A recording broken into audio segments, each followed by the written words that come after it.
Team ইন্ডিয়ার কালকের match হারার পরে একটা জিনিস ক্লিয়ার হয়ে গেল যে টিম ইন্ডিয়াকে নাম্বার 8 পর্যন্ত ব্যাটসম্যান রাখতেই হবে। সে অলরাউন্ডার হোক বা যেই হোক, কিন্তু নাম্বার 8-এ যেন প্রপার অলরাউন্ডার বা ব্যাটসম্যান টাইপের কেউ নামে সেরকম প্লেয়ারকে নিয়েই টিম ইন্ডিয়াকে প্লেইং 11 সাজাতে হবে।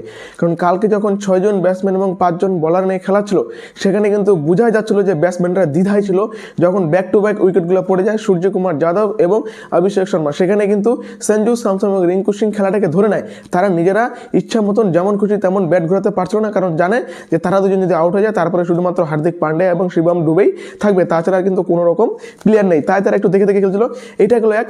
নাম্বার টু হচ্ছে সেটা হচ্ছে হর্ষিত রানা কিন্তু অলরাউন্ডার নয়। হর্ষিত রানা এখনও প্রপার অলরাউন্ডার হতে পারেনি, তাই হর্ষিত রানার উপরে বেশি ব্যাটিং নির্ভরযোগ্য দেখানো যাবে না। হর্ষিত রানা এজ এ বলারই ঠিক আছে, এজ এ বোলিং অলরাউন্ডার হিসেবে কিন্তু হর্ষিত রানাকে আমরা টিমে রাখতে পারি না। তাই হর্ষিত রানাকে শুধুমাত্র বলার হিসেবে আমাদের দেখতে হবে। আর নাম্বার থ্রি হচ্ছে অর্শদীপ সিংকে প্লেইং 11 রাখতে হবে। কালকে যেখানে হর্ষিত রানা 4 ওভার বোলিং করে 54 রান দিয়েছিল, সেখানে অর্শদীপ শুধুমাত্র 33 রান দিয়েছে। বাবা, কতটা ডিফারেন্স, প্রায় 21 রান ডিফারেন্স। আর এইটাই কিন্তু বিগ ম্যাচে কিন্তু এই রানগুলোই কাজে লাগে।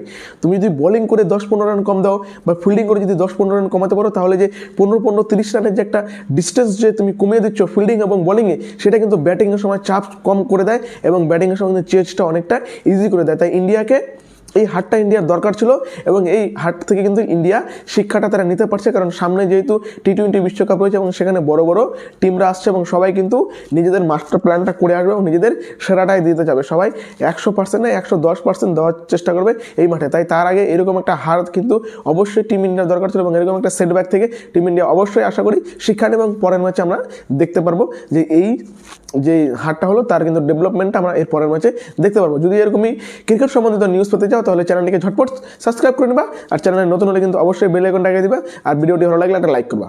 ধন্যবাদ।